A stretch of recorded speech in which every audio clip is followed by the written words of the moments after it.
हरे कृष्णा। आज की इस क्लास में सभी भक्तों का स्वागत है। हम कीर्तन से स्टार्ट करेंगे। जय राधा माधव कुंज बिहारी,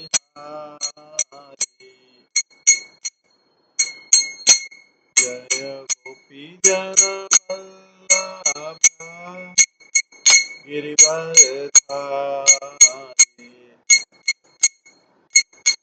यशोदानंदन व्रज जनरंजन, यमुनातीरावनचारी,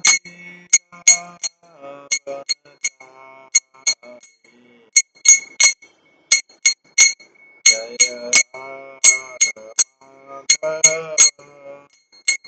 कुंज बिहारी।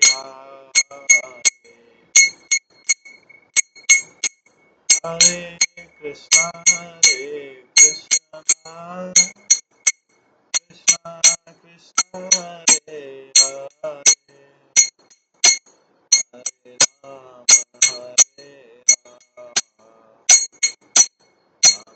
राम हरे हरे,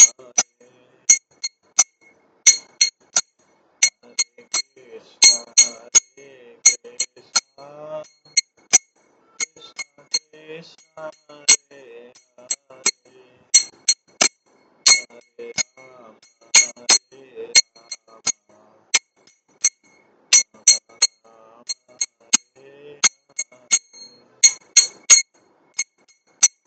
हरे कृष्णा कृष्णा कृष्णा हरे हरे, हरे राम राम राम हरे हरे, हरे कृष्णा कृष्णा कृष्णा हरे हरे, हरे राम राम राम हरे हरे, हरे कृष्णा कृष्णा कृष्णा हरे हरे, हरे राम राम राम हरे हरे,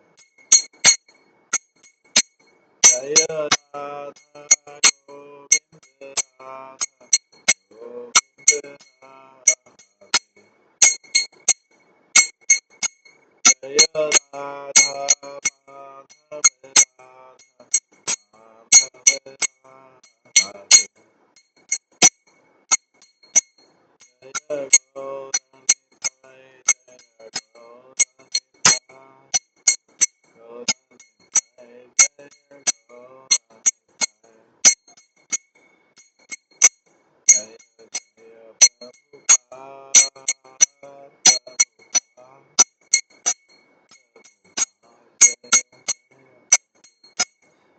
जय गौर हरि बोल, हरि बोल, हरि बोल, जय गौर हरि।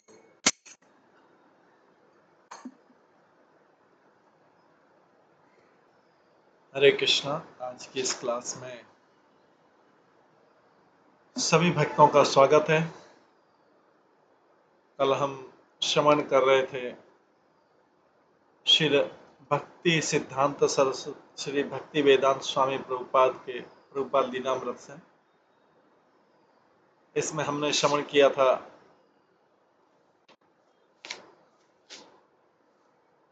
वो उनका स्वप्न सत्य हो गया।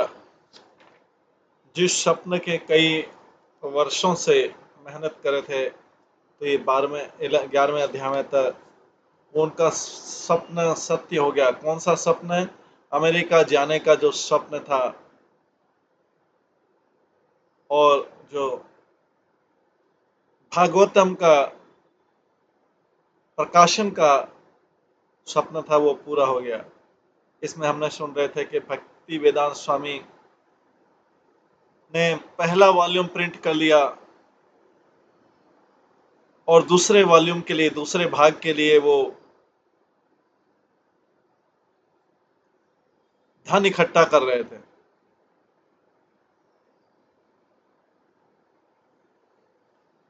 वो जैसी के पास भी जाते, अपना पहला वॉल्यूम पहला भाग बताते,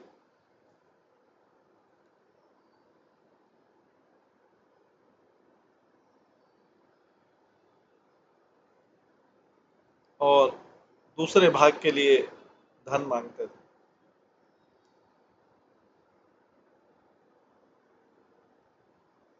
वो अपने लिए धन नहीं मांग रहे थे,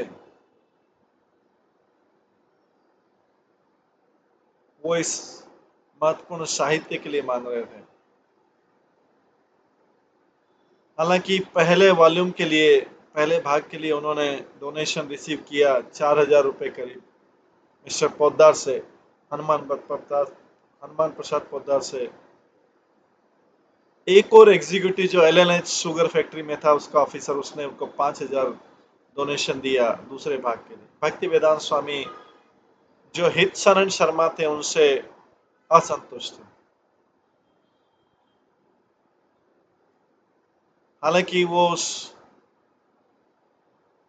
व्यापार में दक्ष थे, हित शरण के कारण उनको देरी हो रही थी और कई बार उन्होंने गौतम शर्मा से, ओके प्रेस के गौतम शर्मा से डायरेक्टली बात की। भक्ति वेदांत स्वामी से सलाह लिए बिना। जो वॉल्यूम 1 पे, जो उनका पहले भाग पे जो कार्य था वो धीमा हो गया था और कुछ दिन के रुका भी था जब किसी दूसरे कस्टमर का काम आ जाता था। और भक्ति वेदांत स्वामी ने शिकायत की थी कि ये हित शरण का दोष है, वो ओके मनी को, ओके प्रेस को समय पर धन नहीं दे रहे हैं। दूसरे वॉल्यूम के लिए भक्ति वेदांत स्वामी ने डायरेक्टली ओके प्रेस से डील किया और स्वयं प्रकाशन का सुपरविजन किया। उन्होंने गौतम शर्मा से किया और उनको आंशिक पेमेंट किया।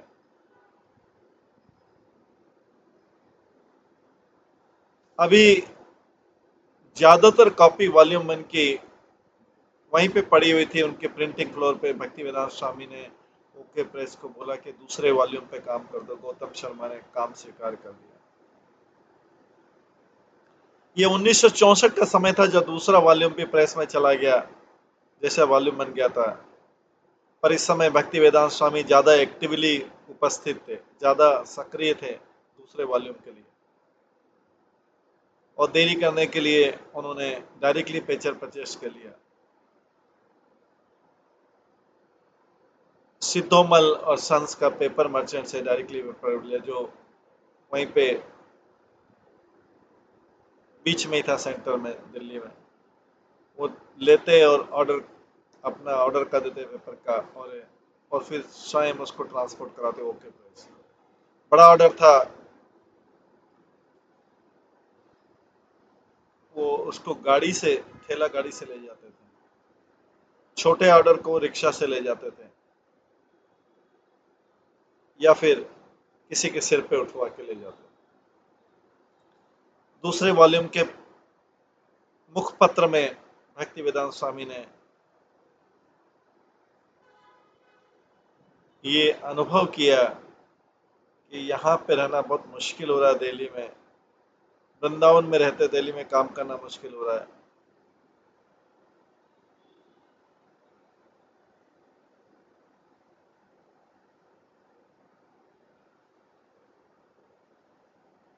जो सकाम कर्मों का रास्ता है, पाथ ऑफ अर्निंग मनी और लाइफ को एंजॉय करने का, ये सामान्यतः चल रहा है।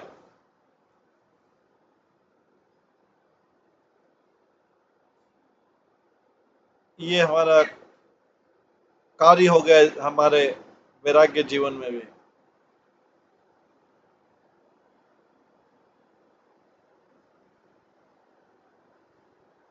लोग देखते हैं कि हम अलग अलग सिटी में जा रहे हैं, गवर्नमेंट ऑफिस में जा रहे हैं, बैंक में जा रहे हैं और दूसरे स्थानों में जा रहे हैं श्रीमद् भागवतम को प्रकाशन करने के लिए। वे देख रहे हैं कि हम भी जा रहे हैं, प्रेस की तरफ जा रहे हैं, पेपर मार्केट जा रहे हैं और बुक बाइंडर के पास जा रहे हैं, और हमारे वृंदावन में हमारे स्थान से दूर जा रहे हैं। और इसलिए उन्होंने ये निर्णय निकाला कि कई बार गलती से, कि हम भी वही काम कर रहे हैं जो साधु लोग भी, साधु की ड्रेस में हम भी वही काम कर रहे हैं जो एक साधारण व्यक्ति करता है, लेकिन दोनों में वास्तव में बहुत डिफरेंस था। ये बिजनेस हम वो नहीं कर रहे थे एक संस्था को बनाने के लिए और भौतिक आनंद के लिए। ये हमारा एक नम्र प्रयास था भगवान की महिमा गाने के लिए, जब सारे लोगों को इसकी जरूरत है।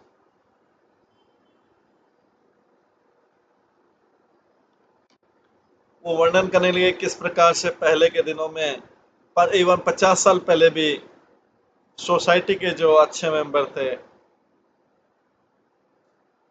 उन्होंने पंडितों को रख रखा था भागवतम को प्रिंट करने के लिए और भागवतम को लिखने के लिए, और भक्तों को कॉपी देते थे उसकी। पर समय चेंज हो गया है। एक क्षण में ये टाइम इतना चेंज हो गया है कि हमको भारत के सबसे बड़े उद्योगपति को कहना पड़ रहा है 100 कॉपी खरीदने के लिए और उसको वितरण करने के लिए। पर ये वो इतना गरीब आदमी के वो इसको ऐसा करने में असमर्थ। हम हमारी इच्छा थी कि कोई व्यक्ति आगे आए, वो इसका कॉस्ट पे करे और इसको फ्री सबको दिया जाए, बड़े बड़े लोगों को। पर कोई भी ये सोशल कार्य करने के लिए भी तैयार नहीं।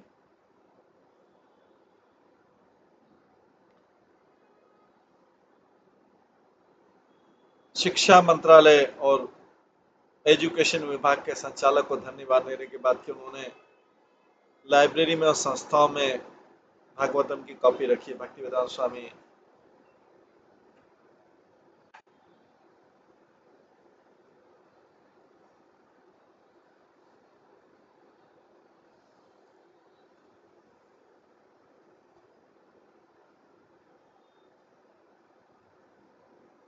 ने फिर से उनका यह अभियान शुरू किया।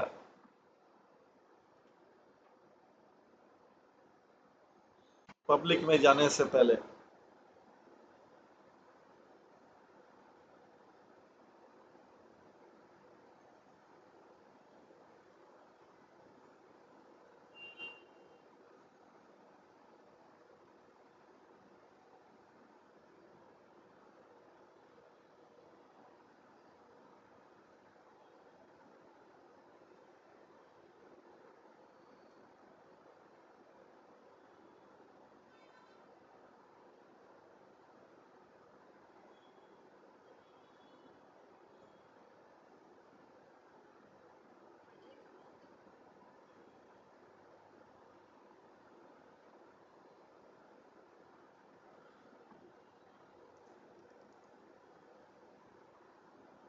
भक्तिवेदांत स्वामी ने फिर से उनकी स्थिति का वर्णन किया।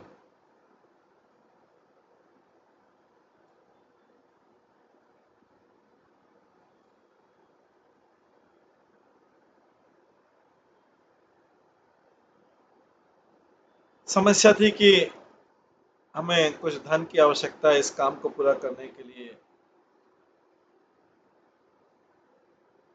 जो बड़ा प्रोजेक्ट है, जो इसके से प्रॉफिट हो रहा है वो प्रमोशन में जा रहा है, इंद्रिय तृप्ति में नहीं जा रहा है। ये सकाम कर्म से एक अलग क्रिया है।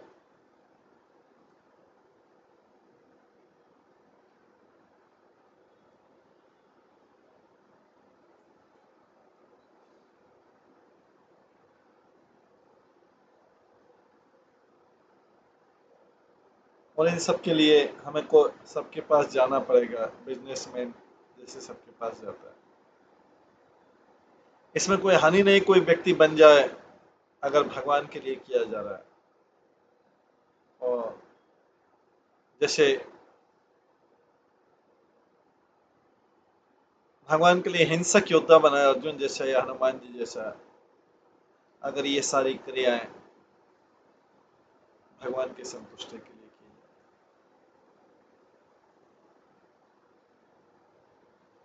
की हालांकि हम हिमालय के समान नहीं हैं।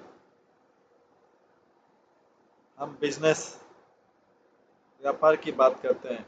हालांकि हम रुपए और पैसे में भी कार्य करते हैं, लेकिन हम 100% भगवान के सेवक और भगवान की सेवा में लगे हैं। भगवान की महिमा को बांटने में हम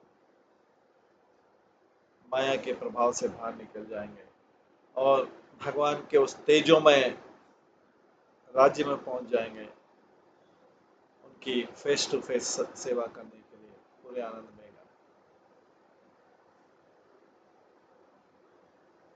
हम इस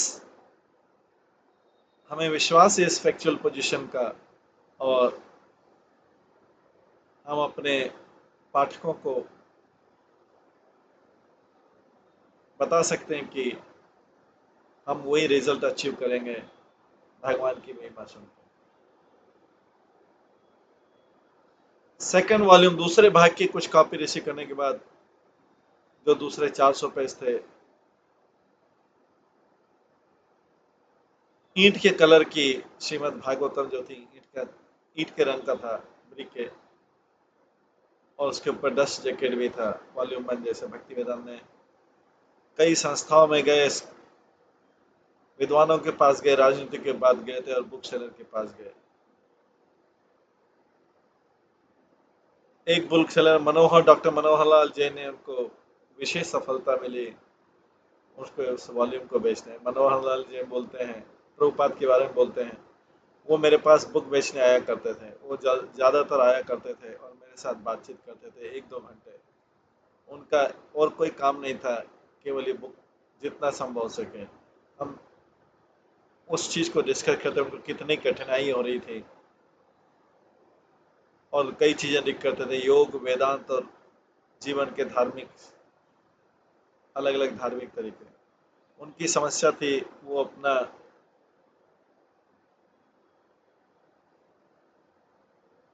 अपने ग्रंथ को इसलिए वितरण कर रहे थे क्योंकि बड़ा काम था। उनका कई वॉल्यूम निकालने का प्लान था, कई भाग निकालने का श्रीमद् भागवतम का।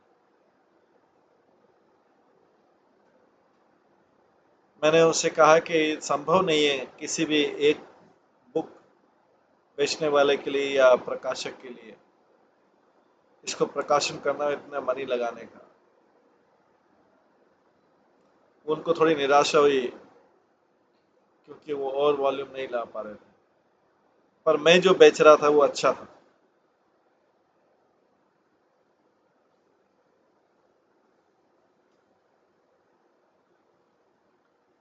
क्योंकि ये ट्रांसलेशन था, अनुवाद था, संस्कृत टेक्स्ट में इंग्लिश ट्रांसलेशन था। कोई ऐसा एडिशन और अवेलेबल नहीं था। मैंने करीब करीब 150 से 200 कॉपियां उसकी बेची 2-3 साल में। ज़्यादा महंगी नहीं थी, केवल 16 रुपए की थी। और उसके बाद उसमें कई उन्होंने रिव्यू भी पब्लिश किए थे और अच्छा सेल हुआ, गुड मार्केट। मूल्य ठीक ठाक था और वो सिर्फ धन कमाने के लिए रुचि नहीं थे। वो इंग्लिश में प्रिंट कर रहे थे विदेशी लोगों के लिए, और उनका संस्कृत के ऊपर अच्छा कमांड था और इंग्लिश के ऊपर। जब मैं उनसे मिला, हम इंग्लिश में बात करते थे और उसकी इंग्लिश बहुत इम्प्रेसिव। वो मेरे को चाहते थे मैं प्रकाशन करूं, मेरे पास पैसे नहीं थे, कोई आर्थिक सहायता नहीं थी। मैंने उनको फ्रेंकली बोल दिया कि मैं इसको प्रकाशन नहीं कर पाऊंगा, ये क्योंकि केवल 1-2 वॉल्यूम नहीं, कई वॉल्यूम है। पर उन्होंने किसी तरीके से मैनेज किया। मैंने उनको आत्माराम और संस के पास जाने को बोला, वो वहां पे जाया करते थे। वो बहुत बड़े स्वामी थे, दार्शनिक थे, विद्वान थे। मैं उनसे बातचीत करने मुझे बहुत आनंद आता था। वो मेरे पास 1-2 घंटे बेचते थे, जितना वो अफोर्ड कर सकते थे। कई बार वो मॉर्निंग में आते थे 11 और 12 o'clock, एंड कई बार आफ्टरनून में आते थे।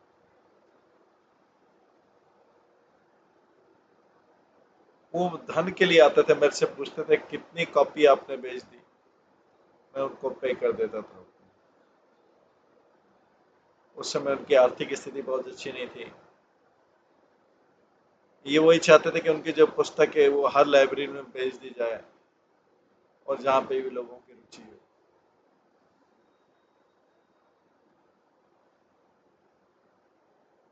हम एक कैटलॉग, एक सूची हर महीने बनाते थे और मैं उनकी बुक को का एडवर्टाइज करता था। सारे संसार से, सारे विश्व से ऑर्डर आते थे। तो मेरे लिए तो अच्छा था कि इसकी बिक्री बढ़ रही थी। अगर मैंने 100 कॉपी बेच दी फर्स्ट वॉल्यूम की, तो मैं सोचता था कि दूसरा भाग भी उतने ही संख्या में बिक जाएगा।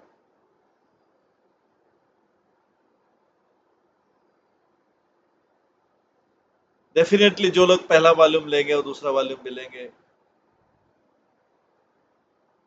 और क्योंकि संस्थाओं को जाता था और संस्थाएं हमेशा पूरा सेट रखना चाहती थी, वो मेरे से डिस्कस करते थे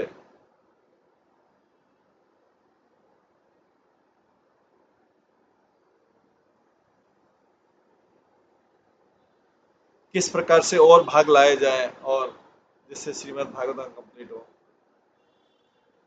वो बहुत रुचि रखते थे कि पूरा सीरीज को लाने में। जनवरी 1964 में भक्ति वेदांत स्वामी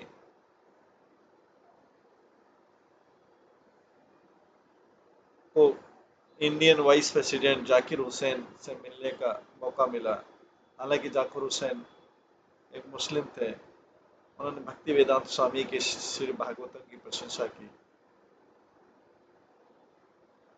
डॉक्टर हुसैन ने उनको संपादक को बुलाया, अपने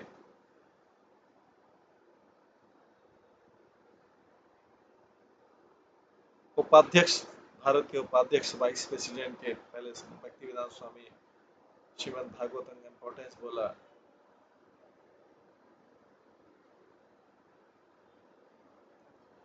पर डॉक्टर हुसैन जानना चाहते थे कि भगवान से प्रेम किस तरह से मानव की सहायता करता है। तो जो क्वेश्चन था, एक शासक ने साधु को बोला, उसमें कई दार्शनिक चीजें थी, पर वाइस प्रेसिडेंट का जो बिजी शेड्यूल था मीटिंग का, उससे भक्ति वेदांत स्वामी उनको उत्तर नहीं दे पाए पूरा। लेकिन वाइस प्रेसिडेंट के लिए जो उनसे जो मीटिंग हुआ, वो उनको, ये उनके लिए अप्रिसिएशन था। और ये जानते हुए कि स्वामी जो है इंडिया के हिंदू कल्चर के हेरिटेज को, ज्ञान को वितरित करा, भक्ति वेदांत स्वामी ने बड़ी नम्रता के साथ में ये मीटिंग का रिचुअल जो स्वीकार किया।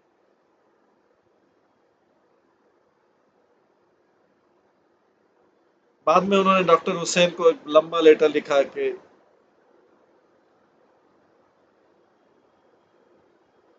उन्होंने बताया कि संक्षिप्त मीटिंग में उनकी बात पूरी नहीं हो पाई। उन्होंने लिखा कि मुसलमान भी स्वीकार करते हैं रोड के अल्लाह से बड़ा कोई नहीं, क्रिश्चियन आल्सो स्वीकार करते हैं भगवान है। ह्यूमन सोसाइटी को, मानव समाज को भगवान के नियमों का पालन करना चाहिए। उन्होंने डॉक्टर हुसैन को रिमाइंड कराया कि भारत का महान इतिहास है वैदिक साहित्य का, और भारतीय सरकार जो है बहुत बड़ा कल्याण कर सकती है मानवता के लिए, वैदिक ज्ञान को सिस्टमेटिक ढंग से वितरण करने के लिए।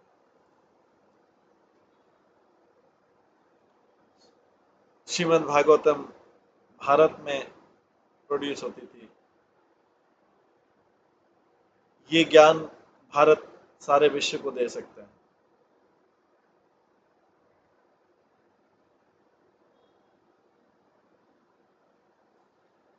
मार्च 1964 में कृष्ण पंडित, जो भक्ति वेदांत स्वामी के स्पॉन्सर थे राधा कृष्ण टेम्पल में छिप्पीवाड़ा में, उन्होंने उनके लिए निवास स्थान कुछ महीनों के लिए श्री राधा वल्लभ जी टेम्पल में, जो पास में रोशनपुरा में था, नई सड़क में, वहाँ पे अरेंज किया। वहाँ पे वो लिखते रहते थे और प्रकाशित करते थे। बट वहाँ से वो कई लेक्चर भी देते थे। कृष्ण पंडित ने कृष्ण पंडित ने भक्ति वेदांत स्वामी प्रभुपाद को 1500 रुपए प्रोवाइड किए थे उनके मेंटेनेंस के लिए।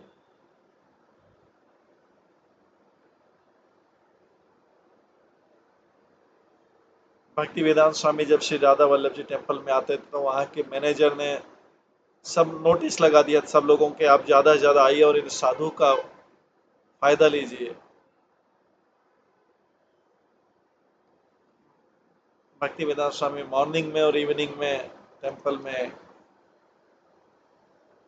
लेक्चर देते थे। अपनी जो दूसरे क्रियाकलाप है लिखने का और प्रिंटिंग का, उसको कम नहीं करते थे। जून में भक्ति वेदांत स्वामी को अवसर मिला प्राइम मिनिस्टर लाल बहादुर शास्त्री से मिलने का।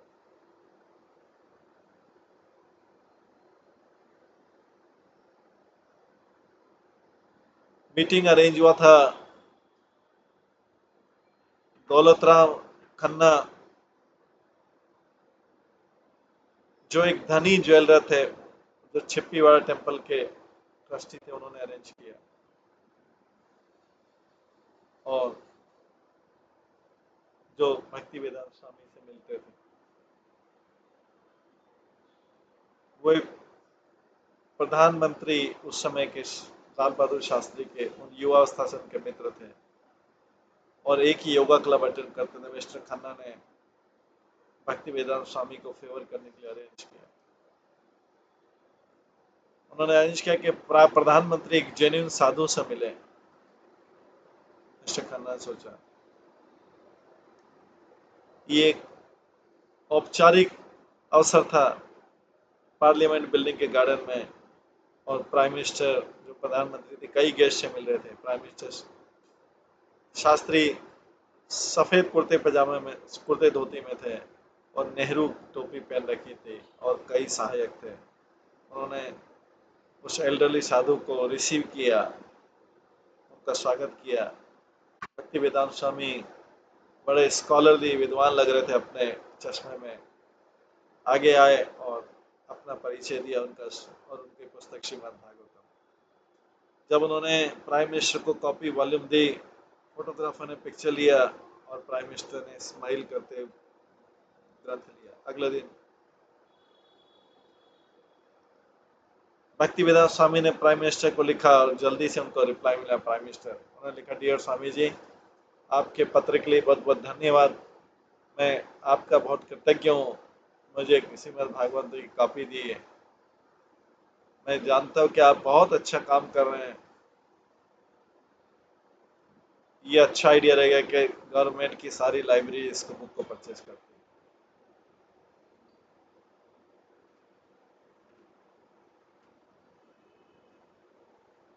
भक्ति वेदांत स्वामी ने प्राइम मिनिस्टर को लिखा कि उनसे बोला कि आप भी कुछ भारतीय संस्थाओं के लिए ग्रंथ खरीदिए। मिस्टर आर के शर्मा जो मिनिस्ट्री ऑफ एजुकेशन में थे, मंत्रालय में थे, उन्होंने वापस लिखा और बोला कि 50 कॉपी का ऑर्डर दिया वॉल्यूम 2 का, जिस प्रकार उन्होंने वॉल्यूम 1 का भी लिया।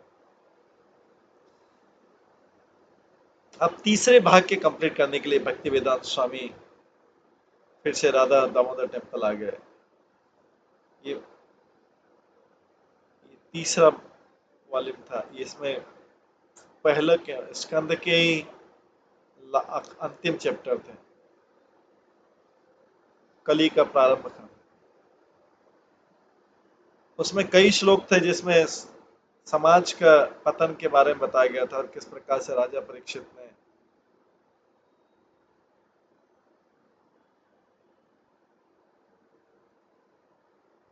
कली के प्रभाव को कम कर दिया था उसके उनका कृष्ण भावनामृत शासन से। उसके व्याख्या में भक्ति वेदांत स्वामी लिखते हैं कि गवर्नमेंट सरकार जो है भ्रष्टाचार तब तक नहीं खत्म कर सकती जब तक जो 4 सिद्धांत हैं अधर्म के, मांसाहार, अवैध संग, नशा और गैम्बलिंग, इसको जब तक बंद नहीं किया जाए। आप इन बुराइयों को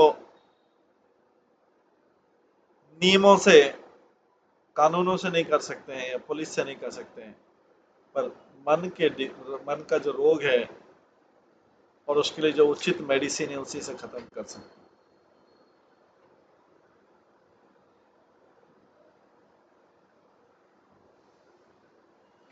ब्राह्मणिकल कल्चर करके और तपस्या करके।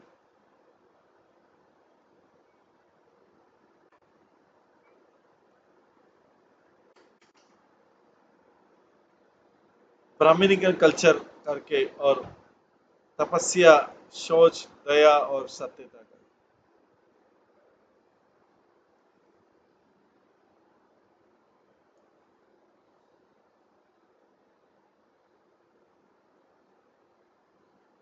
हमें अपने मिथ्या अभिमान को हमेशा ध्यान रखना चाहिए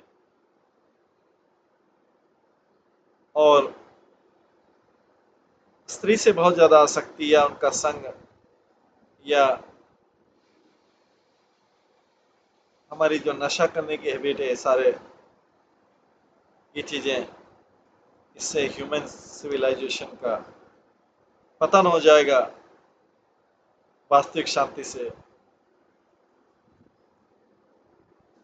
अब तीसरे वॉल्यूम के लिए धन एकत्रित करने के भक्ति वेदांत स्वामी ने बॉम्बे में जाने का प्रयास किया। वो जुलाई में गए और वहाँ पे प्रेम कुटीर धर्मशाला में रुके जहाँ फ्री आश्रम था। श्री प्रभुपाद लिखते हैं प्रेम कुटीर में उनका बहुत अच्छा स्वागत हुआ। मैं अपने ग्रंथ को बेचने जा रहा हूँ, कुछ लोग मेरी निंदा कर रहे थे, ये किस प्रकार का सन्यासी है, बिजनेस कर रहे हैं। कुछ लोगों ने बोला मैं अपनी वहाँ पे ग्रंथ लिख रहा था। मैं वहाँ पे 15 दिन के लिए गेस्ट बना। डालमिया फैमिली के एक सदस्य के परिवार के सदस्य का उनके एक भाई ने बोला कि वो एक छोटा उनके घर में कुटिया बना देंगे, आप यहाँ पे रह सकते हो। उसने बोला मैं आपको बहुत छोटी कुटिया बना के दे रहा हूँ। मैंने सोचा ये किसी के लिए अच्छा नहीं, किसी कोई कुटिया बना के दे मैं उसके ऊपर निर्भर रहूं। भौतिकतावादी व्यक्ति मेरे को कुटिया बना के दे और मैं उसकी कुटिया में रहूं, मेरे को अच्छा नहीं लगा। पर मैं खाली 15 दिन के रुका और उन्होंने अपने अपने टाइप राइटर को मेरे को दिया बुक लिखने के लिए। भक्ति वेदांत स्वामी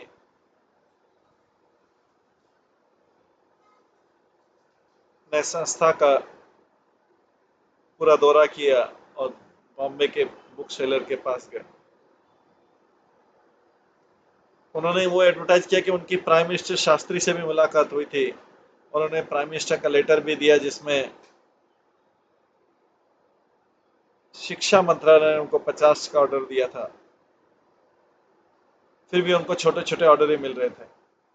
उसके बाद उन्होंने सुमति मोरारजी के पास गए जो head Scindia Scindia steam company की हेड थी।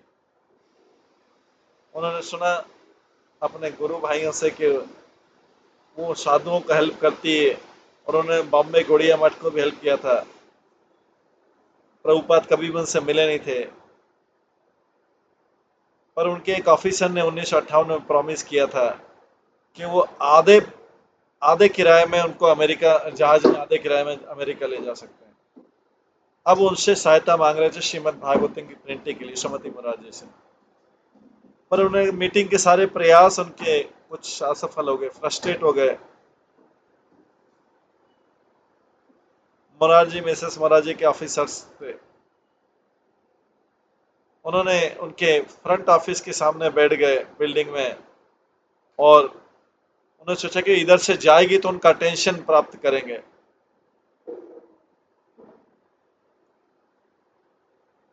एक अकेला साधु जो बैठा हुआ था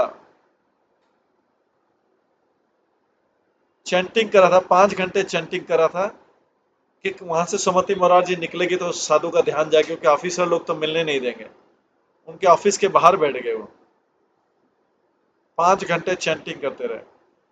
फाइनली लेट आफ्टरनून में, थोड़ा इवनिंग के आसपास, मिसेस मोरारजी अपने सेक्रेटरी से बात करते, मिस्टर चौकसी से बात करते बाहर निकली। भक्ति वेदांत स्वामी को देखते हुए उन्होंने रुकी, पूछा ये सज्जन पुरुष कौन है, यहाँ क्यों बैठे हैं? मिस्टर चौकसी से पूछा। मिस्टर चौकसी बोलते हैं 5 घंटे से यहाँ बैठे हुए हैं। मिसेस मोरार जी बोलते ठीक है मैं आती हूँ। और वहाँ पे गई जहाँ पे भक्ति वेदांत स्वामी बैठे हुए थे। उन्होंने भक्ति वेदांत स्वामी ने स्माइल किया, वह खड़े हुए नमस्कार किए अपने हाथ जोड़ के। मिसेस मोरार जी बोलती है मैं आपके लिए क्या कर सकती हूँ।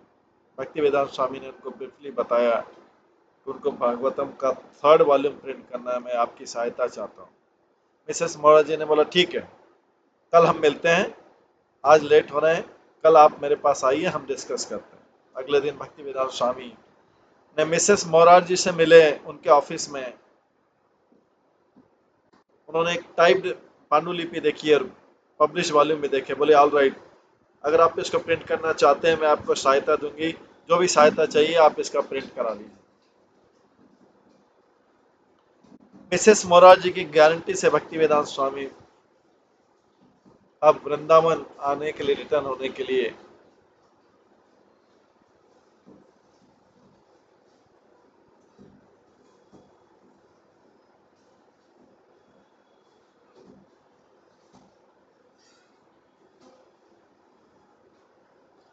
मिसेस मोरार जी गारंटी से भक्ति वेदांत स्वामी अभी फ्री थे वृंदावन में जाने के लिए, अपना पांडुलिपि को पूरा करने के लिए, जैसा कि पहले वॉल्यूम से हुआ था।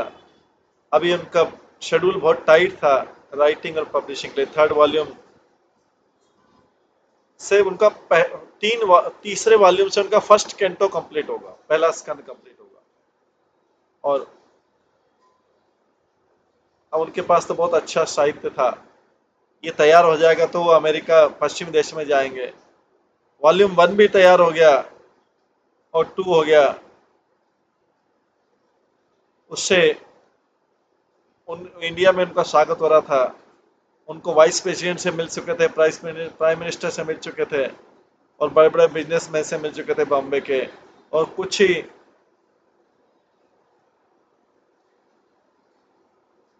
इस बुक पब्लिश करने के कुछ मिनट में उनको बड़ा डोनेशन मिल जाता था। जो ग्रंथ हैं वो पावरफुल प्रीचिंग थे। अभी जन्माष्टमी आ रही थी और भक्ति वेदांत स्वामी राधा दामोदर टेम्पल में उत्सव मनाने की तैयारी कर रहे थे। वो विश्वनाथ दास जो गवर्नर है उत्तर प्रदेश के, उनको बुलाना चाह रहे थे भगवान कृष्ण की जन्माष्टमी के उत्सव। विश्वनाथ दास ने श्रीमद् भागवतम का वॉल्यूम 1 मिला था और उसमें बहुत अच्छे कमेंट लिखे थे। हालांकि वे राजनीतिज्ञ थे, लेकिन उनका साधुओं के प्रति विशेष स्नेह और सम्मान था। वो अपने घर में बड़े बड़े साधुओं को घर में बुलाते थे, और साल में एक बार, ये गवर्नर थे, साल में एक बार मथुरा और वृंदावन के सारे टेम्पल में दर्शन करते थे।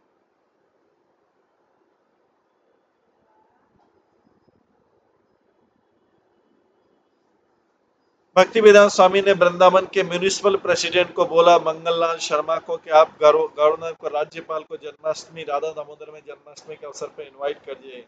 गवर्नर जो राज्यपाल रेडी हो गए। भक्ति वेदांत स्वामी ने एक फ्लायर बनाया, एक लीफलेट बनाया। भक्ति वेदांत स्वामी ने बड़े बड़े अक्षर में लिखा था, जन्माष्टमी के अवसर पर श्री रूप गोस्वामी जी गोस्वामी के समाधि वाले स्थान श्री श्री राधा दामोदर टेम्पल में, सेवा कुंज में, वृंदावन में गुड़िया कीर्तन परफॉर्मेंस होगा। माननीय श्री विश्वनाथ दास उत्तर प्रदेश के गवर्नर के चीफ गेस्ट रहेंगे श्री GD सोमानी बॉम्बे के, जो राधा रंगनाथ जी के टेम्पल के ट्रस्टी हैं वृंदावन। डेटेड 31 अगस्त 1964, 7:30 से 8:30 बजे। इसमें लिफलेट में, फ्लायर में एडवर्टाइजमेंट था, श्रीमद् भागवतम का एडवर्टाइजमेंट था। 60 वॉल्यूम में कंप्लीट होगी, और वहां पे भजन गाया जाएगा उत्सव में, श्री कृष्ण चैतन्य प्रभु दया को रमोरे और निताय पद कमल, ये प्रभुपाद ने पोस्टर छपवा ली। और छह गोस्वामी की प्रार्थना होगी, और दूसरे फेवरेट सॉन्ग है गौड़िया वैष्णव के। ये बंगाली में प्रिंट किए सॉन्ग बुक। पूरा प्रोग्राम बहुत सक्सेसफुल रहा, बड़ी भीड़ आई, और भगवान कृष्ण के प्रसाद अटेंड किया और प्रसादम लिया। भक्ति वेदांत स्वामी ने श्रीमद् भागवतम के श्लोक पर लेक्चर दिया, कलयुग के वर्णन किए। कलयुग दोषों का सागर है, बट एक एक ही सेविंग गुण है इसमें, हरे कृष्ण महामंत्र का। इस प्रकार से हरे कृष्ण का कीर्तन करते भक्ति वेदांत स्वामी ने गवर्नर को अपना सेकंड वॉल्यूम दिया श्रीमद् भागवतम का, और उनका अपना प्लान बताया कि वो सारे विश्व में प्रचार करना चाहते हैं।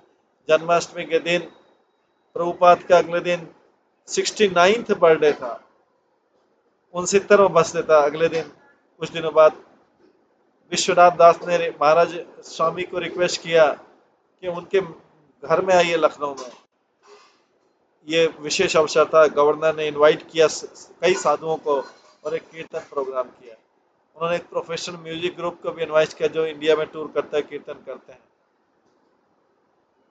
एक उनमें से यंग म्यूजिशियन थे शिशिर कुमार भट्टाचार्य, वो भक्ति वेदांत स्वामी से बहुत प्रसन्न थे, इम्प्रेस हुए। श्री भट्टाचार्य लिखते हैं, हमको कीर्तन के लिए बुलाया गया था गवर्नर के घर में लखनऊ में। हम 7-8 लोग थे ग्रुप में। ये गवर्नर का घर था, बड़ा घर था, और मैं स्टेज पे बैठा था। मैंने देखा गवर्नर विश्वनाथ दास, उनके पास में एक साधु बैठे जो पुराने साधु थे, पर मेरे को लग रहा था इस साधु, ये ओल्ड साधु है लेकिन बहुत स्ट्रांग दिख रहे हैं। मैंने गवर्नर को देखा सिटिंग देते हुए। मैं वहां से आया और मैंने उनको झुक कर प्रणाम किया। मैंने पूछा आप किस विषय पर सुनना चाहते हैं, तो गवर्नर बोलता है हमको चैतन्य महाप्रभु के बारे में सुनते। तब मैंने बोला मैं बहुत प्रसन्न हूँ कि आपने ये चैतन्य महाप्रभु के बारे में सुनना चाहते हैं। 1-1.5 घंटा हम महाप्रभु का कीर्तन किया, और फिर उसके बाद हमने डिनर लिया बड़े बैंक्वेट हॉल में। साले चांदी की प्लेटें थी और सब में गवर्नर का चिन्ह था। हम एक साथ बैठे और मैं साड़ी साइड बाय साइड बैठा था वही साधु के साथ। वो साधु ने अपने आप को बताया मैं भक्ति वेदांत स्वामी हूँ। हमने डिस्कस किया, और तो स्वामी ने मुझे श्रीमद् भागवतम का वो ग्रंथ दिया। भक्ति वेदांत स्वामी बोले मैं इंटरेस्टेड हूँ कि कृष्ण नाम और चैतन्य महाप्रभु का नाम पश्चिमी देशों में जाए। मैं कुछ मैं किसी तरीके से टिकट प्राप्त करना चाहता हूँ बाहर जाने की। अगर मुझे टिकट मिल जाए मैं जाऊंगा और महाप्रभु की शिक्षा को पूरे जगत में प्रसार करूंगा। उन्होंने महाप्रभु से क्या एक श्लोक बोला, पृथ्वी ते आछेयत नगरादि ग्राम सर्वत्र प्रचार होई भी मोर नाम। पर मैंने सोचा, ये जो म्यूजिशियन है वो बोल रहा है, मैंने सोचा कि ये कर नहीं पाएंगे प्रभुपाद, क्योंकि प्रभुपाद बहुत सिंपल है, बहुत सरल है और बहुत गरीब है।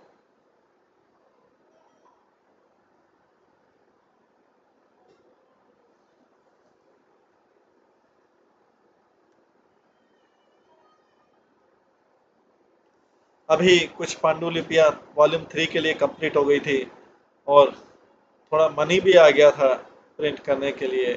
भक्ति वेदांत स्वामी ने फिर से प्रिंटिंग करना शुरू किया, पर पेपर परचेज किया, प्रूफ करेक्ट किए, और प्रिंटर को शेड्यूल पे किया, जैसे क्या कि मैं कब कब प्रिंट करना है, जिससे बुक कंप्लीट हो जाए और फिनिश जनवरी 1965 में बुक फिनिश हो जाए। तो प्रभुपाद पूरा प्लान करके टारगेट करके काम करते थे, बिना टारगेट करके कोई काम नहीं करते थे। कब कौन सी चीज कंप्लीट होनी चाहिए किस समय। भौतिक संसार में लोग अपने अपने टारगेट रखते हैं, अलग अलग चीजों के लिए अपना टारगेट है, मुझे इस टाइम तक ये करना, इस टाइम तक। लेकिन आध्यात्मिक टारगेट का कि मुझे कब क्या करना चाहिए, आध्यात्मिक टारगेट, लेकिन यह प्रभुपाद आध्यात्मिक टारगेट रखे। इस प्रकार उनके मेहनत से, उनके पास कोई ज्यादा मनी भी नहीं था,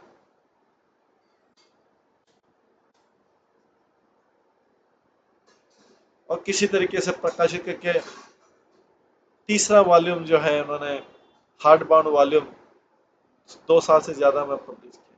इस रेट से तो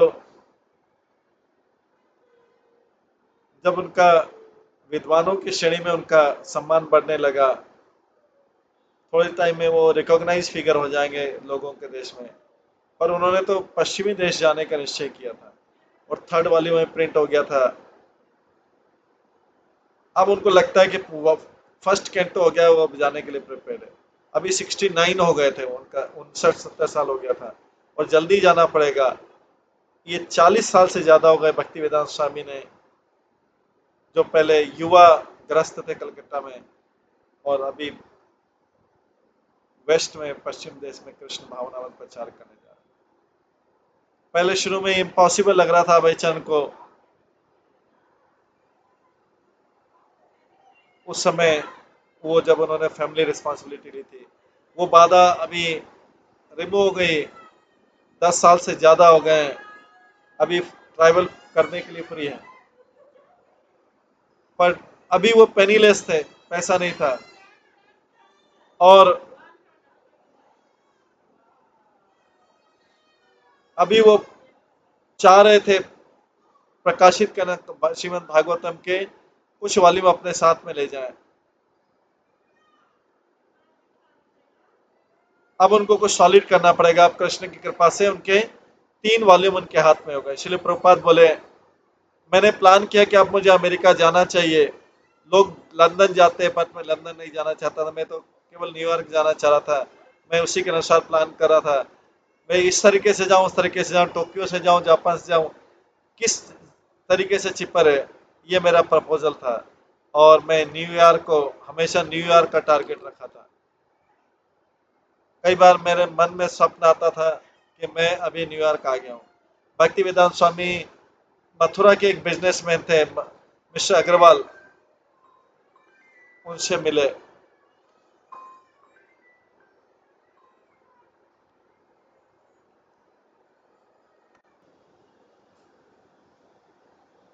श्रील प्रभुपाद लिखते हैं, मैंने अमेरिका जाने का प्लान किया था, पे लोग लंदन जाते हैं। अब भक्ति वेदांत स्वामी मिस्टर अग्रवाल से मिलते, जो मथुरा के बिजनेसमैन थे, और उनको ऐसी बातचीत में उनको बोलते हैं, जैसा कि सबको बोलते आ रहे हैं, कि वो पश्चिमी देश जाना चाहते हैं। हालांकि मिस्टर अग्रवाल भक्ति वेदांत स्वामी को कुछ मिनटों के लिए जानते थे। उन्होंने बोला कि ठीक है, मैं अमेरिका में स्पॉन्सर अरेंज करता हूँ। ऐसा मिस्टर अग्रवाल ने कई बार पहले भी स्पॉन्सरशिप अरेंज किया। जब कोई साधु उनसे मिलता है और हिंदू कल्चर के लिए कोई बात करता है जाने के लिए बाहर, वो अपने पुत्र गोपाल को बोलते हैं, जो इंजीनियर है, पेंसिल्वेनिया में इंजीनियर था, कि वहाँ से स्पॉन्सरशिप फॉर्म भेजो। जब मिस्टर अग्रवाल ने हेल्प करने का किया तो भक्ति वेदांत स्वामी ने उनको फिर से निवेदन किया, आप प्लीज़ कर दीजिए। श्रील प्रभुपाद बोले, मैंने मिस्टर अग्रवाल को बहुत भी कोई सीरियसली नहीं बोला, पर उन्होंने बहुत सीरियसली लिया मिस्टर अग्रवाल ने। मैंने उनसे पूछा, आप अपने पुत्र गोपाल को क्यों नहीं बोलते मुझे स्पॉन्सर्स कर दे, जिससे मैं वहां जा सकूं, मैं वहां पे प्रचार करना चाहता हूं। पर भक्ति वेदांत स्वामी जानते थे कि वो केवल स्वप्न ही देश थे जाने का, उनके लिए उनको धन चाहिए वहां जाने के लिए भी।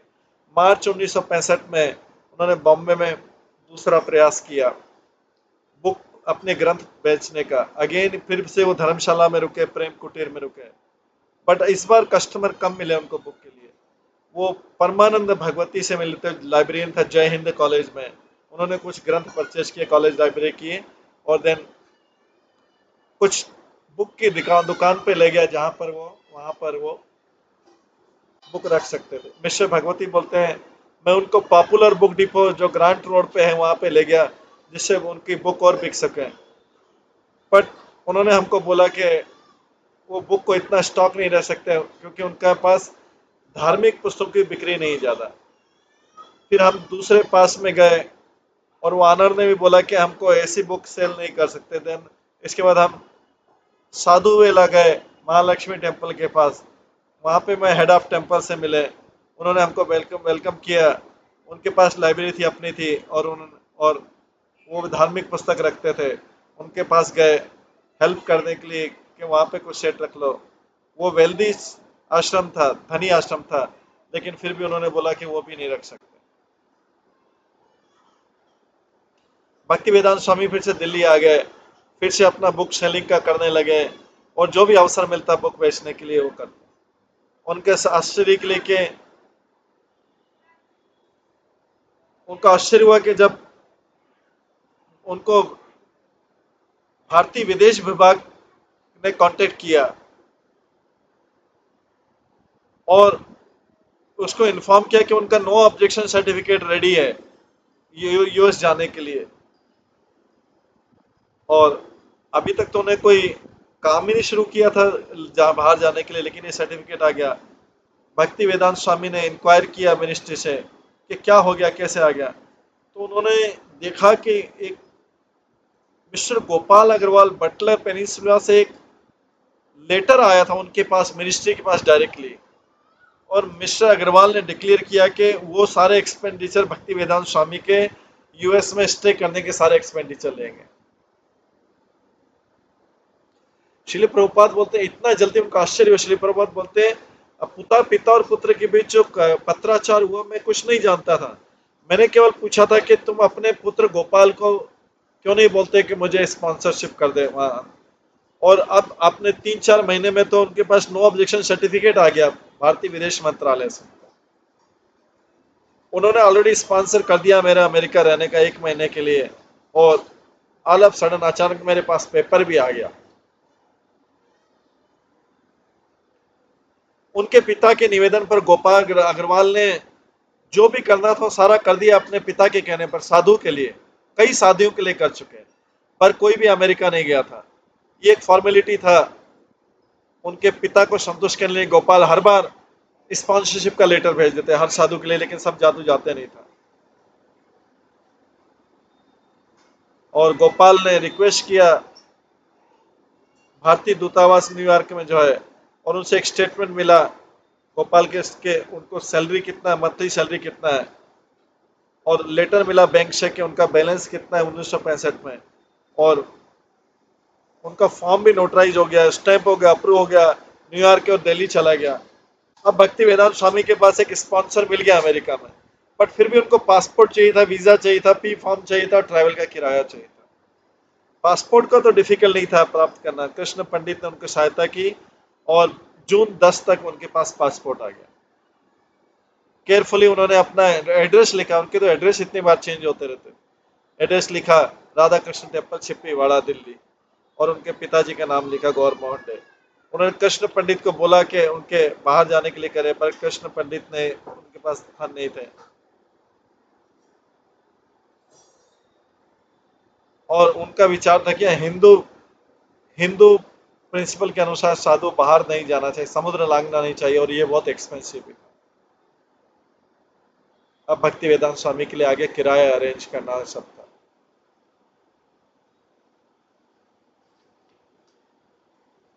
इसके आगे का वर्णन, वो किराया कैसे अरेंज करते हैं, बॉम्बे में जाते हैं, फिर से किससे मिलते हैं, वो हम कल की क्लास में श्रवण करेंगे। आज की क्लास के यहीं पे विराम देते हैं।